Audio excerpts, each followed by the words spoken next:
Welcome everyone. We are on the chapter value of supply, and in this we are discussing about the determination of valuation rules 2017.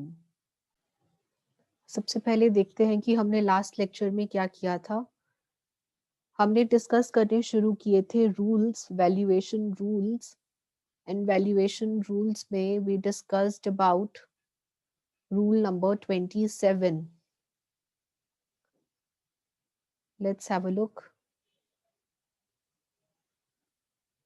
देखें जी, rule 27 हमने discuss किया था valuation rules का।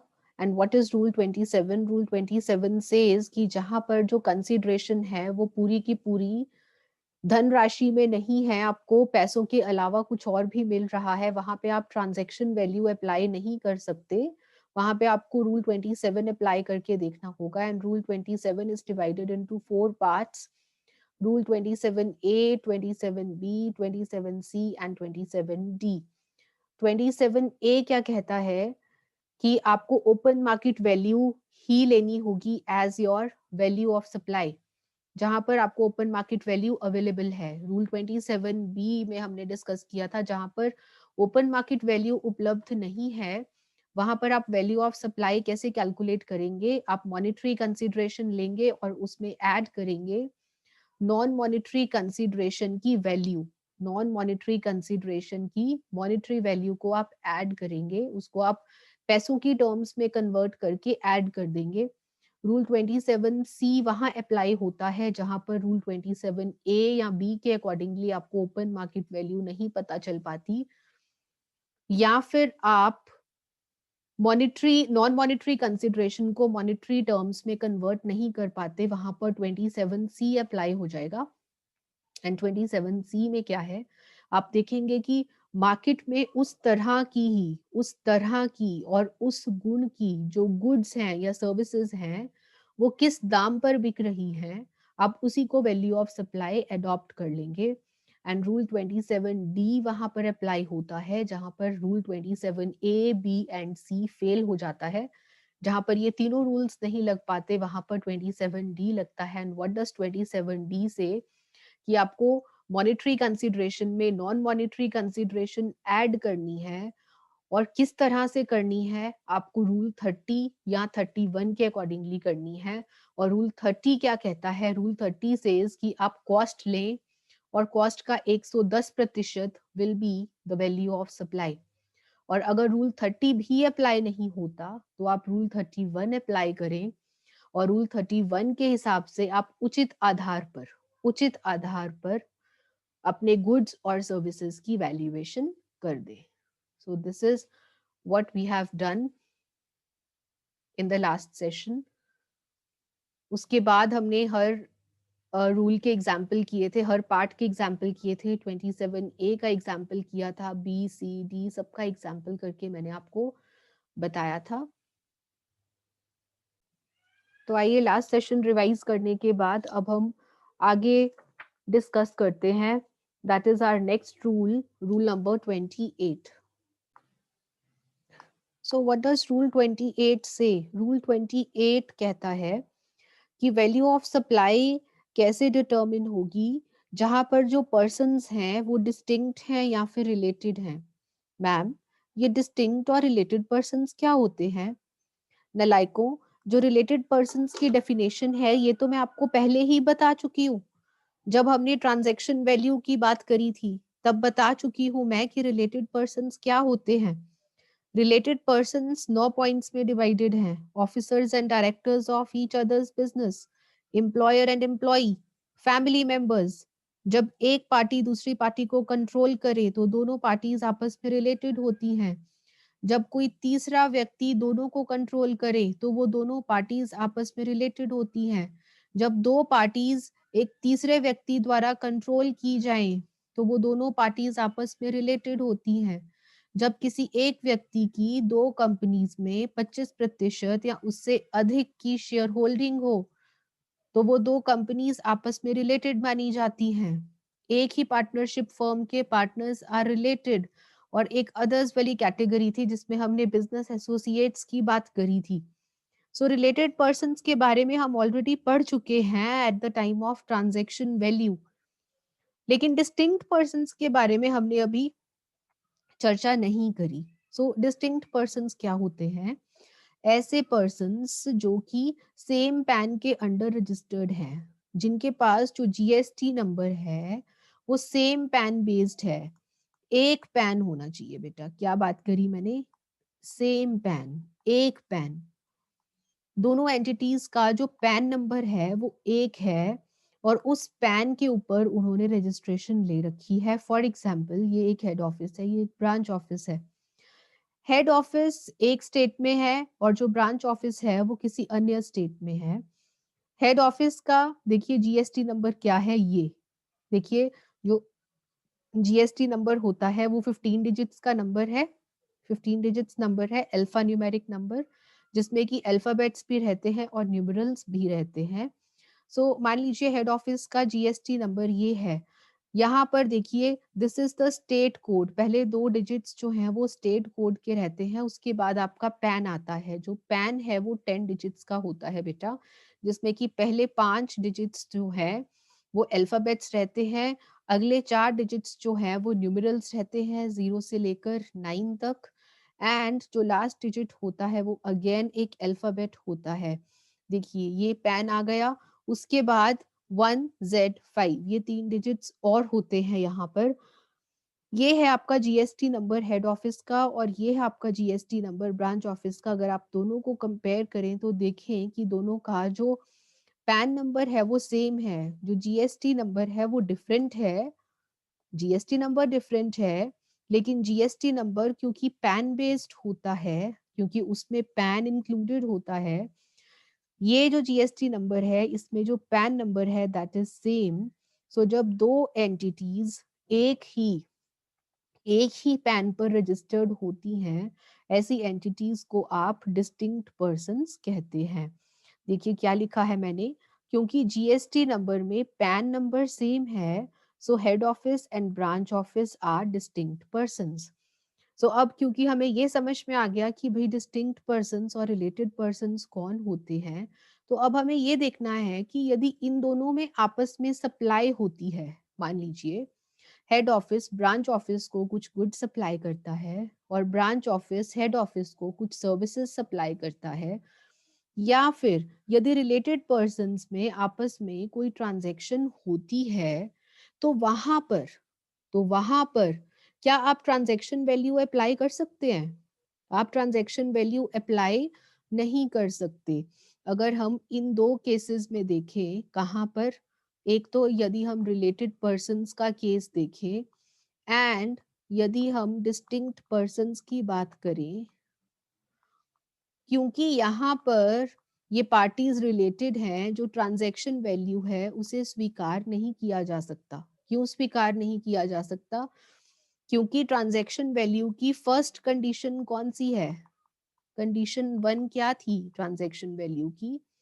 That the parties should not be related, the parties should not be related. ये condition यहाँ पर satisfy नहीं हो रही, क्योंकि यहाँ पर जो पार्टीज हैं वो रिलेटेड हैं, इसीलिए हम ट्रांजैक्शन वैल्यू को स्वीकार नहीं कर सकते। और क्योंकि हम ट्रांजैक्शन वैल्यू को स्वीकार नहीं कर सकते, तो हमें स्टेप 2 पर जाना होगा। And what is step 2? Rules apply करना, अप्लाई रूल्स। और रूल्स में भी हम कौन सा रूल अप्लाई करेंगे? रूल 28, जो कि स्पेसिफाई करता है कि वैल्यू ऑफ सप्लाई किस तरह से निर्धारित की जाएगी यदि दो पार्टीज आपस में या तो डिस्टिंक्ट हैं या फिर रिलेटेड पार्टीज हैं। आइए देखते हैं रूल 28 क्या कहता है। देखिए rule 28 is divided into 3 parts, 28A, 28B and 28C। 28A के अकॉर्डिंगली आप अगर दो पार्टीज रिलेटेड हैं या डिस्टिंक्ट हैं, तो आप सबसे पहले क्या करेंगे? आप ओपन मार्केट वैल्यू देखने की कोशिश करेंगे कि उस तरह के जो प्रोडक्ट्स हैं वो मार्केट में किस दाम पर उपलब्ध हैं। वो मार्केट में जिस दाम पर बाकी कस्टमर्स के लिए उपलब्ध होंगे, that is the open market value, और ओपन मार्केट वैल्यू ही आपकी वैल्यू ऑफ सप्लाई बन जाएगी, रूल 28A। लेकिन मान लीजिए आपके पास ओपन मार्केट वैल्यू उपलब्ध नहीं है कि दूसरे कस्टमर्स को, बाहर वाले कस्टमर्स को वो प्रोडक्ट किस दाम पर मिल रहा है, आपको इस बारे में जानकारी उपलब्ध नहीं है, तो आप रूल 28B लगाएंगे। और रूल 28B क्या कहता है, आप देखेंगे कि उस तरह का एवं उस गुण का जो प्रोडक्ट है या सर्विस है, वो किस दाम पर मार्केट में अवेलेबल है, आप ये देखेंगे कि यदि कोई और कंपनी उसी तरह का प्रोडक्ट मैन्युफैक्चर कर रही है, तो उस तरह के प्रोडक्ट का मार्केट में क्या दाम है, आप उसको अप्लाई करेंगे for as a value of supply. उसके बाद आपका आता है रूल 28C। अब 28C वहां अप्लाई होगा जहां पर आप 28A या 28B के अकॉर्डिंगली वैल्यू कैलकुलेट नहीं कर पा रहे, वहां पर आप लगाते हैं रूल 30 या 31। और रूल 30 क्या कहता है, rule 30 is the value of supply is equal to 110% of cost. आप देखेंगे कि प्रोडक्ट की कॉस्ट क्या है, कॉस्ट का 110% कर लीजिए, that will be the value of supply. और यदि रूल 30 भी अप्लाई नहीं कर पा रहे हैं आप, तो आप रूल 31 के हिसाब से कैलकुलेशन करेंगे। And what is rule 31? Rule 31 is reasonable basis, उचित आधार पर आप प्रोडक्ट की वैल्यूएशन कर देंगे। आइए एक एक एग्जाम्पल देखते हैं इन सब का। 28A का एग्जाम्पल देखिए। मान लीजिए एक्स ने वाई को एलईडी सप्लाई करी है and the both are family members. X and Y आपस में फैमिली मेंबर्स हैं। क्योंकि ये रिलेटेड पर्सन्स हैं, तो आप ट्रांजैक्शन वैल्यू अप्लाई नहीं कर सकते। और क्योंकि आप ट्रांजैक्शन वैल्यू अप्लाई नहीं कर सकते, आप देखेंगे कि रूल 28 जो है वो संबंधित व्यक्तियों के साथ रिलेटेड है। सो आप रूल 28 अप्लाई करेंगे, और रूल 28A के अकॉर्डिंगली यदि आपको ओपन मार्केट वैल्यू पता है, तो आप ओपन मार्केट वैल्यू ही एज वैल्यू ऑफ सप्लाई ले लेंगे। सो हेयर मान लीजिए कि मार्केट वैल्यू है 20,000, so your value of supply will be 20,000। अब मान लीजिए ये ओपन मार्केट वैल्यू आपके पास उपलब्ध नहीं है, तो आप 28B पर चलेंगे। इसका एग्जाम्पल देखिए। हमने एक दूसरा संबंधित व्यक्ति लिया है, मान लीजिए XYZ लिमिटेड एक प्रोडक्ट सेल कर रही है अपने एम्प्लॉय को। अगर हम रिलेटेड पार्टीज की डेफिनेशन देखें, तो employer and employee are also related. So ये रिलेटेड पार्टीज हैं, employer and employee are related. क्योंकि ये रिलेटेड पार्टीज हैं, आप ट्रांजैक्शन वैल्यू अप्लाई नहीं कर सकते। आप रूल 28 पर चलेंगे, देखेंगे क्या 28A के मुताबिक ओपन मार्केट वैल्यू अवेलेबल है। आपने देखा कि ओपन मार्केट वैल्यू तो उपलब्ध नहीं है, तो फिर आप रूल 28B लगाने की कोशिश करेंगे। आप देखेंगे कि उस प्रकार की जो गुड्स हैं वो किस दाम पर अवेलेबल हैं। जब आपने देखा कि उस प्रकार की गुड्स तो 25,000 में अवेलेबल हैं, तो आप वैल्यू ऑफ सप्लाई क्या ले लेंगे? 25,000, ना कि 20,000। आप 20,000 को इग्नोर कर देंगे एंड वैल्यू ऑफ सप्लाई क्या अडॉप्ट कर लेंगे? 25,000 will be the value of supply. अब आपके पास 28A के हिसाब से ओपन मार्केट वैल्यू भी उपलब्ध नहीं है, और 28B के हिसाब से आपके पास लाइक काइंड एंड क्वालिटी, उस प्रकार एवं उस गुण की वस्तुओं का दाम भी आपको पता नहीं चल पाया, तो आप बढ़ेंगे रूल 28C पर। और आप देखेंगे कि वैल्यू कॉस्ट क्या है। आप देखेंगे कि कॉस्ट क्या है उस प्रोडक्ट की, उस कॉस्ट का 110% कर दीजिए, that will be the value of supply. आए एग्जाम्पल देखते हैं इसका। देखिए जी 28C का एग्जाम्पल। एबीसी लिमिटेड है एक कंपनी जो कि प्रोडक्ट सेल कर रही है एक्स को, और जो एक्स है उसके एबीसी लिमिटेड में 35% शेयर होल्डिंग है। सिंस यहाँ पे शेयर होल्डिंग 35% है, तो देखिए क्या ये रिलेटेड पार्टीज में आता है? हाँ जी। रिलेटेड पार्टीज का 7th पॉइंट देखिए। यदि किसी व्यक्ति की 25% या उससे अधिक की शेयर होल्डिंग रहती है, तो दोनों पार्टीज आपस में रिलेटेड होती हैं। सो यहाँ पर एबीसी लिमिटेड एंड जो एक्स है, ये दोनों रिलेटेड पर्संस हैं। क्योंकि ये रिलेटेड पर्संस हैं, तो आप रूल 28 पर जाएंगे। 28 में जाकर आप देखेंगे क्या रूल 28A लग सकता है, क्या ओपन मार्केट वैल्यू उपलब्ध है। मान लीजिए ओपन मार्केट वैल्यू नहीं है उपलब्ध, तो आप रूल 28B पर जाएंगे। और देखेंगे क्या उस तरह के और उस गुण के जो प्रोडक्ट्स हैं क्या उसका दाम अवेलेबल है। आपको पता चला कि वो भी आपके पास उपलब्ध नहीं है, तो आप चलेंगे रूल 28C पर। और रूल 28C क्या कहता है? रूल 28C कहता है कि रूल 30 या 31 अप्लाई करिए और वैल्यू ऑफ सप्लाई कैलकुलेट कर लीजिए। तो रूल 30 के अकॉर्डिंगली आपका वैल्यू ऑफ सप्लाई क्या माना जाएगा? आप कॉस्ट का 110% करेंगे। मान लीजिए कि इस प्रोडक्ट को परचेज करने का जो खर्चा था, जो परचेज कॉस्ट थी, दैट वाज 50,000। सो आप क्या करेंगे? इस कॉस्ट का 110% करेंगे, दैट विल बी 50,000। और इस ये 40,000 इग्नोर हो जाएगा। ठीक है जी, आप इस 40,000 को इग्नोर करके आप कॉस्ट का 110% लेंगे, that will be the value of supply. चलिए जी, डिस्कस करते हैं next rule, that is your rule number 29। Value of supply made और रिसीव्ड थ्रू एन एजेंट। यदि प्रिंसिपल एजेंट को कोई गुड्स प्रोवाइड करता है या फिर एजेंट प्रिंसिपल को गुड्स प्रोवाइड करता है, तो ऐसे में वैल्यू ऑफ सप्लाई क्या मानी जाएगी? वैल्यू ऑफ सप्लाई 29A या 29B के अकॉर्डिंगली डिटरमिन करी जाएगी। देखिए 29A क्या कहता है कि open market value of goods ले लीजिए, ओपन मार्केट वैल्यू, या फिर सप्लायर की मर्जी पर 90% ऑफ द प्राइस भी आप ले सकते हैं। एग्जाम्पल देखिए इसमें कि जो प्रिंसिपल है वो एजेंट को ग्राउंडनट सप्लाई कर रहा है एट द रेट ऑफ 5,000 पर क्विंटल। कोई अन्य सप्लायर है जो कि इसी एजेंट को ग्राउंडनट सप्लाई कर रहा है एट द रेट ऑफ 4,550 पर क्विंटल। यहाँ पर वैल्यू ऑफ सप्लाई कैसे डिटरमिन होगी? या तो open market value that is 4,550, या फिर 90% of the price charged. 90% price कितना चार्ज कर रहा है प्रिंसिपल? प्रिंसिपल एजेंट से कितना दाम ले रहा है? 5,000। 5,000 का 90% करके देख लीजिए, 4,500 पर क्विंटल। इन दोनों में से जो भी प्रिंसिपल को उचित लगे, that will be the value of supply. देखिए अब तक हमने ऑप्शन की बात नहीं करी थी, मर्जी की बात नहीं करी थी कि सप्लायर की मर्जी है कि ये ले या वो ले।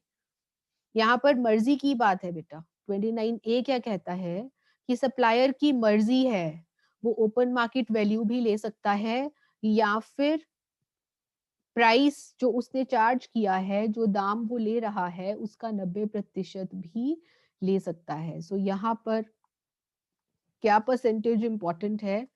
90% इज इम्पोर्टेंट। यहाँ पर ये इंपॉर्टेंट है और यहाँ पर ये भी इम्पोर्टेंट है कि उसके पास चॉइस है, उसके पास मर्जी है। अब तक हमने मर्जी की बात कहीं भी नहीं करी थी, लेकिन यहाँ पर प्रिंसिपल की मर्जी है कि वो या तो ओपन मार्केट वैल्यू ले सकता है या फिर जो दाम उसने लगाया है उसका 90% ले सकता है। दोनों में से जो उसे उचित लगे वो ले सकता है। सो यहाँ पर यदि मैं प्रिंसिपल होती तो मुझे तो ये ज्यादा ठीक लगता, क्योंकि यहाँ पर वैल्यू ऑफ सप्लाई कम है और मुझे जीएसटी कम पे करना पड़ेगा। सो इन केस अगर यहाँ पर मैं प्रिंसिपल होती तो मैं 4,500 रुपीज को वैल्यू ऑफ सप्लाई लेती। अब यदि 29A के हिसाब से आप वैल्यू नहीं फाइंड आउट कर सकते तो आप 29B लगाएंगे। और 29B क्या कहता है कि रूल 30 या 31 अप्लाई करके आप वैल्यू ऑफ सप्लाई कैलकुलेट कर लीजिए। और रूल 30 क्या है? कई बार कर लिया कि जहां पर वैल्यू ऑफ सप्लाई आप क्या लेंगे? कॉस्ट का 110%। और यदि रूल 30 भी नहीं लग सकता तो आप रूल 31 लगा लीजिए। और रूल 31 क्या कहता है कि उचित आधार पर वैल्यूएशन कर लीजिए। सो this is all in rule number 27। जहां पर प्रिंसिपल और एजेंट के बीच में सप्लाई हो वहां पर किस तरह से वैल्यूएशन प्रोसेस चलता है। रूल 30 देखते हैं बच्चे। Value of supply, what does rule 30 से? Value of supply based on cost, लागत पर आधारित सप्लाई का मूल्य। स्टेप 1 देखिए इसका। सबसे पहले तो आप लगाएंगे रूल 27, 28 या 29 जो हम पहले कर चुके हैं। 27, 28 एंड 29, ये 3 रूल्स लगाने की आप कोशिश करेंगे। यदि 27, 28, 29 रूल्स लगाकर आप वैल्यू ऑफ सप्लाई नहीं कैलकुलेट कर पाते हैं तो आप स्टेप 2 पर चलेंगे और आप अप्लाई करेंगे रूल 30। और रूल 30 क्या कहता है, हम कई बार डिस्कस कर चुके हैं रूल 30 कि कॉस्ट का 110%। अब कॉस्ट क्या होता है, what is cost? Cost is लागत। कॉस्ट गुड्स के केस में कैसे निकलेगी और सर्विसेज के केस में कैसे निकलेगी? कॉस्ट गुड्स के केस में देखिए, गुड्स को मैन्युफैक्चर करने की जो कीमत होती है, गुड्स को बनाने का जो खर्चा होता है, वो होगी गुड्स की कॉस्ट। या फिर गुड्स को कभी कभी आप बनाते नहीं हैं, आप खरीद के आगे सेल करते हैं। तो जब आप खरीद के आगे सेल कर रहे हैं, वहां पर गुड्स को जो खरीदने का खर्चा होगा, that will be the cost of supply. और अगर हम सर्विसेज की बात करें, तो सर्विसेज के केस में कॉस्ट किसे कहते हैं? सेवाओं को उपलब्ध करवाने का खर्चा। सेवाओं को उपलब्ध करवाने का खर्चा will be the cost of service. एक बार यदि आपको कॉस्ट पता चल गई तो आप उसका 110% करिए और आपके पास वैल्यू ऑफ सप्लाई निकल कर आ जाएगा। आइए एक एग्जांपल देखते हैं। जेड लिमिटेड एक कंपनी है जो कि अपना जो प्रोडक्ट है वो मिस्टर डी को 90,000 रुपीज में उपलब्ध करवा रही है। ये जो मिस्टर डी है, इसके 30% शेयर होल्डिंग है जेड लिमिटेड में। अब देखिए, अगर इसकी 30% शेयर होल्डिंग है तो ये तो रिलेटेड पर्सन में आ गया। देखिए, रिलेटेड पर्सन जहां पर 25% से अधिक की शेयर होल्डिंग है, वहां पर रिलेटेड पर्सन बन जाते हैं। सो यहाँ पर जो जेड लिमिटेड है और मिस्टर डी है, ये रिलेटेड पर्सन्स हैं। क्योंकि ये रिलेटेड पर्सन्स हैं, तो क्या आप 90,000 जो कि ट्रांजैक्शन वैल्यू है, इसको स्वीकार कर सकते हैं? आप नहीं कर सकते। यदि आप नहीं कर सकते इसे स्वीकार, तो आपको क्या देखना है? रिलेटेड पर्सन्स के केस में आपका कौन सा रूल अप्लाई होता है? रिलेटेड पर्सन्स के केस में आपका रूल 28 अप्लाई होता है। आपको रूल 28 लगाना होगा। आपको रूल 28 लगाना होगा। ठीक है जी, चलिए रूल 28 लगाते हैं। रूल 28 ए कहता है कि ओपन मार्केट वैल्यू कैलकुलेट करो। नहीं है हमारे पास। उस तरह के गुड्स देखिए, नहीं है हमारे पास। आपके पास रूल 28 अप्लाई नहीं हो पाया। रूल 28 अप्लाई नहीं हो पाया। तो अब आप चलेंगे रूल 30 की तरफ। 28 क्यों अप्लाई नहीं हो पाया? क्योंकि आपके पास ओपन मार्केट वैल्यू उपलब्ध नहीं थी। आपके पास लाइक, काइंड एंड क्वालिटी की सप्लाई की वैल्यू उपलब्ध नहीं थी। तो आपको रूल 30 लगाना पड़ा। एंड व्हाट डज रूल 30 से? कि आप कॉस्ट ऑफ सप्लाई का 110% कर लीजिए। कॉस्ट ऑफ सप्लाई का नहीं, कॉस्ट का 110% कर लीजिए। That will be the value of supply. ठीक है जी। अब मान लीजिए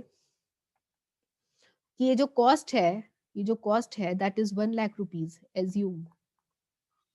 एज्यूम कि जो कॉस्ट है दैट इज 1 लाख रुपीज। जो जेड लिमिटेड को ये प्रोडक्ट बनाने का खर्चा पड़ रहा है वो 1 लाख रुपए का पड़ रहा है। So what will be the value of supply? Value of supply will be 1 lakh का 110%। एंड 1 लाख का 110% इज व्हाट? 1,10,000। सो यहाँ पर वैल्यू ऑफ सप्लाई क्या है? यहाँ पर वैल्यू ऑफ सप्लाई 90,000 नहीं है। यहाँ पर value of supply will be 1,10,000। आप 90,000 क्यों नहीं ले सकते? क्योंकि ये रिलेटेड पार्टीज हैं और रिलेटेड पार्टीज के केस में आप ट्रांजेक्शन वैल्यू को इग्नोर कर देते हैं। Now what does rule 31 say? Rule 31 is the residual method. अब रेजिड्यूअल मेथड क्या होता है? रेजिड्यू किसे कहते हैं? शेष, बचा हुआ। सो जहां पर आपका रूल 27, 28, 29, 30 ये चारों रूल्स अप्लाई करके भी आपको वैल्यू ऑफ सप्लाई नहीं पता चल पा रही, वहां पर आप ये रेजिड्यूअल मेथड, शेष मेथड का यूज करते हैं। और रेजिड्यूअल मेथड क्या कहता है कि फिर आप उचित आधार पर मूल्यांकन कर लीजिए। जो आपको उचित लगे उस आधार पर आप मूल्यांकन कर लीजिए। क्योंकि रूल 27, 28, 29, 30 तो अप्लाई हो नहीं सका, तो अब जो आपको उचित लगे उस आधार पर सप्लाई का मूल्यांकन कर लीजिए। लेकिन यहाँ पर एक नोट है। क्या नोट है? एक इंपॉर्टेंट पॉइंट क्या है कि सर्विसेज के केस में, जहां पर हम सर्विसेज की बात करते हैं, इन केस ऑफ सर्विसेज, वहां पर हमें रूल नंबर, जैसे यहाँ पर तो मैंने आपसे कहा ना कि रूल 30 तक आपको जाना है, लेकिन सर्विसेज के केस में आपको रूल 30 तक जाने की जरूरत नहीं है। आप 27, 28 और 29 रूल पर जाकर रुक जाएं। आपको 30 रूल लगाने की जरूरत नहीं है। यदि 27, 28, 29 रूल अप्लाई करने के बाद भी आपकी सर्विसेज की जो वैल्यूएशन है वो नहीं हो पाती, तो सप्लायर की मर्जी है, सप्लायर के पास ऑप्शन है कि वो रूल 30 या 31 में से कुछ भी लगा सकता है। उसके लिए रूल 30 लगाना अनिवार्य नहीं है। लेकिन यदि हम गुड्स की बात करें, गुड्स के केस में जब तक आप रूल 30 नहीं लगाते, तब तक आप रूल 31 पर नहीं आ सकते। लेकिन सर्विसेज के केस में आपको रूल 30 लगाना अनिवार्य नहीं है। आप 30 को इग्नोर करके, आप 30 को नजरअंदाज करके सीधा रूल नंबर 31 पर जा सकते हैं। लेकिन गुड्स के केस में आपको रूल 30 तक जाना ही पड़ेगा। यदि आपके पास कॉस्ट अवेलेबल है तो आपको उसका 110% करना ही पड़ेगा गुड्स के केस में। लेकिन सर्विसेज के केस में आप रूल नंबर 30 को इग्नोर कर सकते हैं और इग्नोर करके डायरेक्टली रूल नंबर 31 पर जा सकते हैं। ये है बच्चे आपका रूल नंबर 31। तो आए एक बार आज का सेशन रिवाइज कर लेते हैं। हमने पिछले सेशन में रूल 27 किया था, और रूल 27 में हमने बात करी थी जहां पर मॉनेटरी कंसीडरेशन के अलावा भी आपके पास कुछ और आ रहा है, वहां पर वैल्यूएशन कैसे करते हैं वो हम ऑलरेडी डिस्कस कर चुके हैं। रूल 28 जहां पर वैल्यू ऑफ सप्लाई डिटर्मिन की जाती है यदि जो पार्टीज हैं वो या तो डिस्टिंक्ट हैं या फिर रिलेटेड हैं। रिलेटेड पर्सन्स में आपकी ये सब कैटेगरीज आती हैं, और डिस्टिंक्ट पर्सन्स वो होते हैं जिनका जो जीएसटी नंबर होता है वो सेम पैन पर आधारित होता है। They are known as distinct persons. So यदि डिस्टिंक्ट पर्सन्स और रिलेटेड पर्सन्स में आपस में सप्लाई हो रही है तो वहां पर value of supply transaction value के आधार पर नहीं निकल सकती, क्योंकि ट्रांजैक्शन वैल्यू की कंडीशन 1 सेटिस्फाई नहीं हो रही। और कंडीशन 1 क्या थी कि जो पार्टीज हैं वो रिलेटेड नहीं होनी चाहिए। क्योंकि यहाँ पर जो पार्टीज हैं वो संबंधित हैं तो हम ट्रांजैक्शन वैल्यू स्वीकार नहीं कर सकते और हमें रूल्स अप्लाई करने पड़ेंगे। और रूल्स में हमारे पास डिस्टिंक्ट एंड रिलेटेड पर्सन के लिए जो रूल है that is rule number 28। Rule number 28 क्या कहता है कि 28 ए के हिसाब से आप ओपन मार्केट वैल्यू ले लीजिए, और यदि ओपन मार्केट वैल्यू उपलब्ध नहीं है तो उस प्रकार एवं उस गुण की सप्लाई किस दाम पर मिल रही है आप उस वैल्यू को वैल्यू ऑफ सप्लाई ले लीजिए।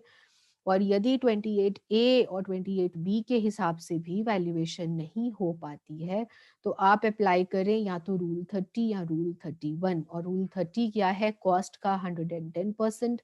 And what is rule 31? Reasonable basis पर, उचित आधार पर वैल्यूएशन कर लीजिए।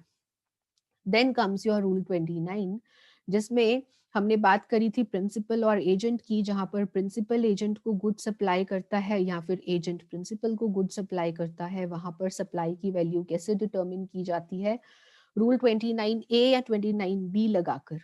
29 ए क्या कहता है कि सप्लायर की मर्जी है, सप्लायर की मर्जी है कि या तो वो ओपन मार्केट वैल्यू ले ले या फिर वो 90% ऑफ द प्राइस चार्ज ले ले। दोनों में से जो उसे ठीक लगे वो ले सकता है। और यदि 29 ए भी अप्लाई नहीं होता तो उसे 29 बी अप्लाई करना होगा, और 29 बी के हिसाब से उसको रूल 30 या 31 लगाना होगा। Then comes your rule number 30, which says value of supply based on cost. लागत पर आधारित सप्लाई का मूल्य। सो यदि आपका रूल 27, 28 एंड 29 अप्लाई कर कर भी वैल्यू ऑफ सप्लाई नहीं निकल पाती है तो आपको अप्लाई करना होगा rule 30। And what does rule 30 से? रूल 30 से कि आप कॉस्ट निकाल लीजिए और कॉस्ट का 110% कर लीजिए। लेकिन यहाँ पर कंडीशन क्या है कि सबसे पहले आपको ये रूल्स अप्लाई करने होंगे। यदि 27, 28 एंड 29 रूल लगाकर आपकी वैल्यू ऑफ सप्लाई निकल रही है तो आप रूल 30 नहीं लगा सकते। And last is rule 31, that is residual method. और रेजिडुअल मेथड में हम वैल्यू ऑफ सप्लाई कैसे कैलकुलेट करते हैं? रीजनेबल बेसिस पर, उचित आधार पर मूल्यांकन करते हैं। और उचित आधार पर मूल्यांकन करने के लिए आपको सबसे पहले रूल 27 से 30 लगाकर देखने होंगे। यदि 27, 28, 29 एंड 30 लगाकर आपकी वैल्यू ऑफ सप्लाई निकल रही है तो आप 31 नहीं लगा सकते। लेकिन यदि इन चारों रूल्स लगाने के बाद भी आपकी वैल्यू ऑफ सप्लाई नहीं निकल पाती है तो आप रूल 31 के हिसाब से उचित आधार लगाकर मूल्यांकन कर लेंगे। लेकिन यहाँ पर नोट क्या है कि यदि हम सर्विसेज की बात करें, इन केस ऑफ सर्विसेज, यदि हम सर्विसेज की बात करें तो सर्विसेज के केस में आपको रूल 30 लगाना अनिवार्य नहीं है। आप रूल 30 को स्किप कर सकते हैं। रूल 30 को नजरअंदाज करके डायरेक्टली रूल 31 अप्लाई कर सकते हैं। देखिए जी, अब हमारे जो 5 रूल्स हैं दैट आर ओवर, 27, 28, 29, 30 एंड 31, हमारे 5 रूल्स खत्म हो चुके हैं। अब इसके बाद हमारे पास 4 रूल्स और हैं बेटा, 32, 33, 34 एंड 35, और वो रूल्स मैं आपके कवर करूंगी in the next session. That's all for today, thank you.